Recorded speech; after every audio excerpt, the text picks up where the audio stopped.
Tahun 2020 akan berlalu meninggalkan kita dalam beberapa hari sahaja lagi. Tahun yang sudah tentu akan memberikan kita 1001 pengalaman pahit daripada bekerja dari rumah atau work from home dengan perintah kawalan pergerakan dan pelbagai lagi perkara yang akan menjadikan satu cerita yang akan dibawa anak cucu kelak. Yup, saya pun macam anda rasa sekejap je kan. Rasa baru je masuk 2020 hari tu. Bulan 3 start PKP, kemudian sambung dengan PKPB dan PKPP pula. Tutup bulan 12 dah. Memang laju. Tahun yang rasanya begitu singkat. Apapun ia bakal berlalu pergi, beberapa hari saja lagi dan sudah tentu ada perkara yang kita boleh pelajari. Assalamualaikum, welcome back to channel. Kalau korang baru di channel ini, nama saya Hazim Mahidin. So video pada kali ini adalah video tentang 5 lesson learned yang saya belajar pada tahun 2020 ni.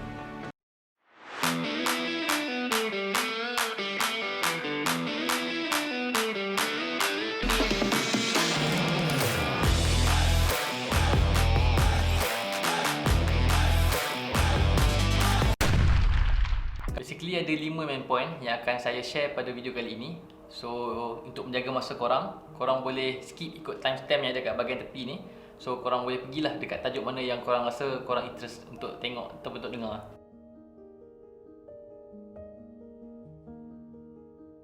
Perkara pertama yang saya belajar pada tahun ni ialah stability kerja ni adalah satu benda yang subjektif lah. Apa yang saya maksudkan, kalau kita tengok pada awal-awal berlakunya COVID-19 itu kan, bilanya berlaku PKP, banyak company tutup, kemudian ada banyak kedai tutup. Dan cuma waktu tu yang saya ingat saya waktu yang boleh buka waktu tu cuma pasar raya macam tu kan. Dan memang waktu tu memang sangat ramai lah terjejas, especially in terms of pendapatan ataupun carian nafkah masing-masing kan. So and then lepas daripada PKP tu ada PKPB kan, PKPB, dan waktu tu pun ramai juga ada company-company kecil yang reliant dengan company-company yang besar ni terpaksa lay off orang sebab tak ada projek, dan menyebabkan satu indication lah kepada kita yang bahawa sebab biasa kita akan ingat kerja yang 9 hingga 5 ni adalah satu benda yang stable lah sebab kita confirm akan dapat gaji bulan-bulan. Tapi bila kita fikir balik, sebenarnya something yang sangat subjektif dan sangat relatif lah benda tu. Macam orang yang mungkin kerja sendiri dan dia boleh buat pendapatan di internet ke, boleh buat pendapatan kerja sendiri, yang tu saya rasa mungkin lebih stable berbanding dengan orang yang kerja 9 hingga 5. Sebab anyone pun boleh di lay off ataupun boleh dibuang kerja pada situasi sekarang ni.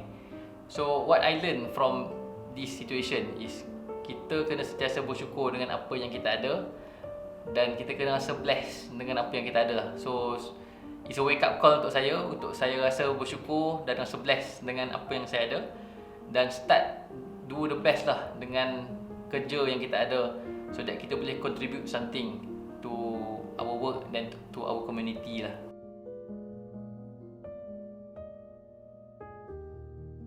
Okay, perkara kedua yang saya belajar ialah is more on young parents lah. Mungkin young parents boleh relate lah dengan apa yang saya hadapi ni. Ialah more on to have passion lah ataupun punyai kesabaran terhadap perangai anak-anak ni. Last year tahun 2019, anak saya yang kedua Hasha ni dia masih lagi kecil, so tak boleh berjalan lagi. So bila tahun 2020 ni dia dah start boleh berjalan, dia dah start boleh bergaduh dengan kakak dia start boleh tarik rambut kakak dia. Kadang-kadang menyebabkan kita akan rasa nak marah selalu. What I've learned here is saya kena start ataupun to have more patience lah dengan anak-anak. Sebab budak-budak memang macam tu kan, perangai macam tu. So what we can do is kita kena layan je dan be patient lah dengan dia orang ni. Sebab anak-anak ni anugerah Allah SWT, so kita menjadi tanggungjawab lah pada kita untuk kita jaga dia orang dan kita sayang dia orang.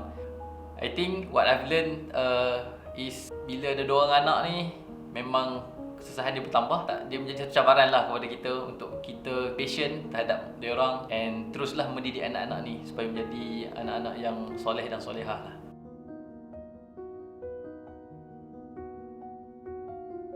Perkara yang ketiga yang saya belajar pada tahun ni is on to keep a continuous learning lah, kepentingan continuous learning. Awal tahun ni saya ada jumpa dengan 2 platform e-learning yang saya rasa sangat bagus dan sangat recommended lah untuk you guys check. Yang pertama ialah Udemy dan yang kedua ialah Skillshare. Of course Udemy ni dia memerlukan bayaran for every course yang kita nak dengar tu, dan Skillshare ni bayaran bulanan dia dalam RM60 setiap bulan, and kita free lah untuk dengar any class pun dalam tu. Dia macam kita boleh kata Netflix of class. Sebagai seorang engineer, sangat penting lah untuk saya cepat ataupun keep learning faster lah, especially on kalau ada Power BI and then Microsoft Azure and any machine learning punya teknologi pada hari ni lah.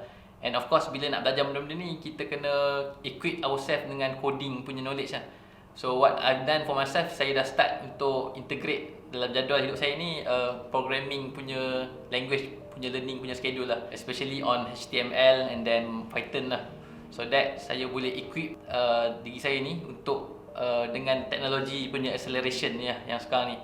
Dan saya rasa as a young engineer itu sangat penting lah, sebab kita kena equip ourselves dengan cepat-cepat supaya kita tak ketinggalan lah dengan industri ni. So bukan sahaja dengan dalam bidang ni, bidang engineering saja, bidang lain pun, especially kalau kita nak belajar tentang Islam and then belajar tentang pasal making video, video editing, semua ni pun saya dah start integrate lah dengan saya punya schedule ni, so that continuous learning tu is happening every day lah. Mungkin dalam 10 minit pun ataupun 10-20 minit sehari pun cukup lah, as long as kita improve bit by bit. Dan bayangkan kalau kita dah buat macam tu kan selama setahun, memang kesan dia setahun tu memang akan hebat lah kan.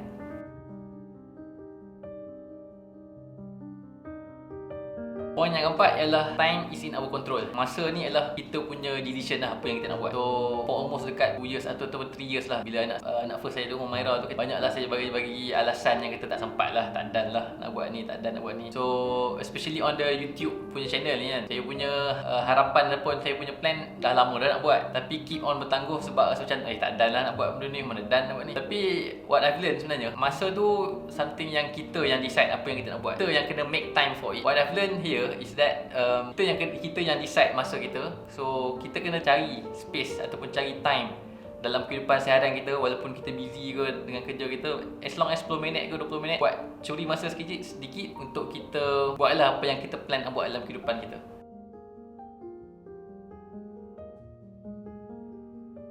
Dan poin yang terakhir ataupun lesson learn yang saya belajar yang terakhir pada tahun ni ialah is on kepentingan the process daripada goals. So memang kalau kita masuk tahun baru, memang orang kata kita kena ada goals, kena ada apa yang kita capai, kena ada azam baru kan. Tapi memang of course goals ataupun azam ni memang sangat penting supaya kita boleh chartkan kita punya direction ke mana kita nak pergi kan dalam kehidupan kita. Tapi apa yang penting juga sebenarnya kan, kalau kita fikir balik, the process of doing the things tu juga sangat penting. Contohlah macam channel YouTube ni lah, mungkinlah kita boleh set the goals by setahun dah ada dalam 500 subscriber ataupun 1000 subscriber. Tu mungkin goals yang kita boleh letak lah. Tapi what the most important thing for me yang saya belajar pada tahun ni ialah is kita enjoy the process of doing it. When kita enjoy the process of doing things, so kita dah start playing the infinite game. Bila kita reaching any one of goals, memanglah benda tu akan rasa best lah. Tapi perasaan best tu dia mungkin bertahan dalam 2-3 hari, and then lepas tu dia akan back to normal lah kan. The best part is kita continuous ataupun enjoying the process, so that bila kita capai one goals, kita go for another.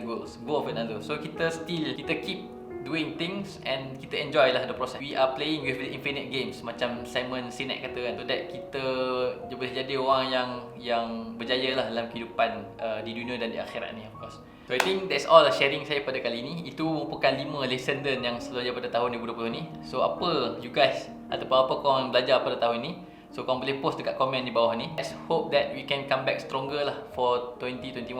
So itu yang kita harapkan. Mudah-mudahan kita sentiasa lah keep improving ourselves. So I think that's all. Kita jumpa pada video next week. Bye bye.